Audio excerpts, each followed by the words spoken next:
Assalamualaikum warahmatullahi wabarakatuh. Hai guys, Kami dari kelompok 2. Nama saya Febriani. nama saya Akila Gita Maulidia Kami dari kelas 11 IPS 2. akan mewawancarai tentang masuknya agama Buddha di Nusantara dengan Bapak Sunarto. Nah, langsung aja yuk kita wawancara. Saya siswa dari SMA Negeri 3 Pontianak. Nah, siang ini saya akan mewawancarai tentang perkembangan agama Buddha di Indonesia.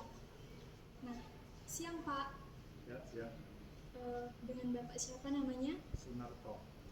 Baik Pak, boleh saya tanya keseharian Bapak apa aja? Saya kesehariannya karena saya bertugas sebagai pandita muda di sini, jadi ya, sehariannya saya juga membina umat gitu. Oh, baik Pak. Nah, boleh nggak langsung mengarah ke pertanyaan aja Pak? Ya. Ya, baik. Boleh nggak saya nanya Pak, siapa yang pertama kali mencetuskan agama Buddha di Indonesia? Kalau yang pertama kali mencetuskan agama Buddha di Indonesia ini sudah tidak begitu pasti karena itu sejarahnya sudah sangat lama. Itu pada masa Kerajaan Sriwijaya. Baik. Itu sekitar abad keempat ya, sekitar. Jadi diperkirakan sekitar abad kelima masuk ke Indonesia, ke Nusantara. Waktu itu kita belum ada istilah Indonesia, namanya Nusantara ya.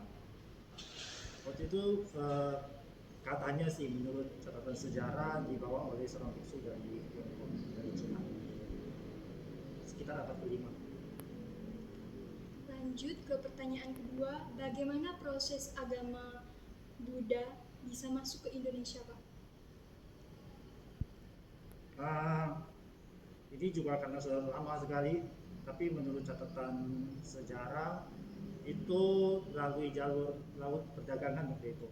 Ya, waktu itu kan Tiongkok atau Cina daratan itu terkenal dengan istilah jalur sutra. Jadi mereka itu berdagang ke dunia sampai Asia Tenggara, kemudian sekalian membawa ajaran agama Buddha masuk ke Kerajaan Sriwijaya waktu itu.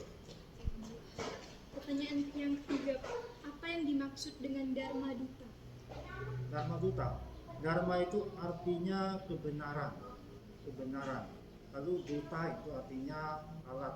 Duta itu alat atau sebagai wakilnya gitu. Wakilnya lah gitu, wakil atau simbol.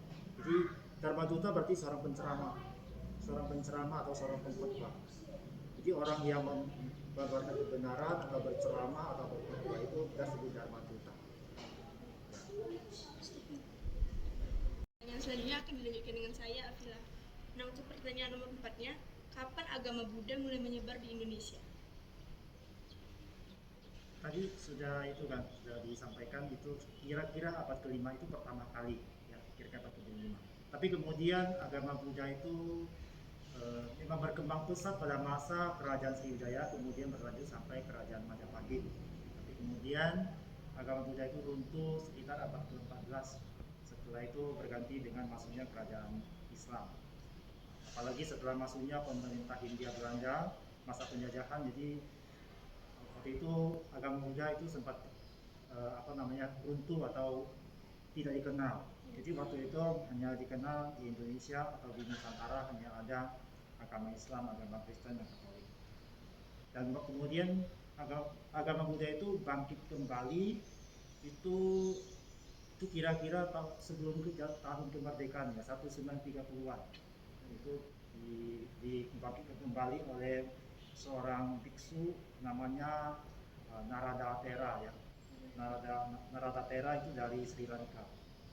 Itu sekitar tahun 1930-an baru bangkit kembali. Jadi setelah sebelumnya runtuh. Untuk pertanyaan kelima, di mana tempat ibadah agama Buddha?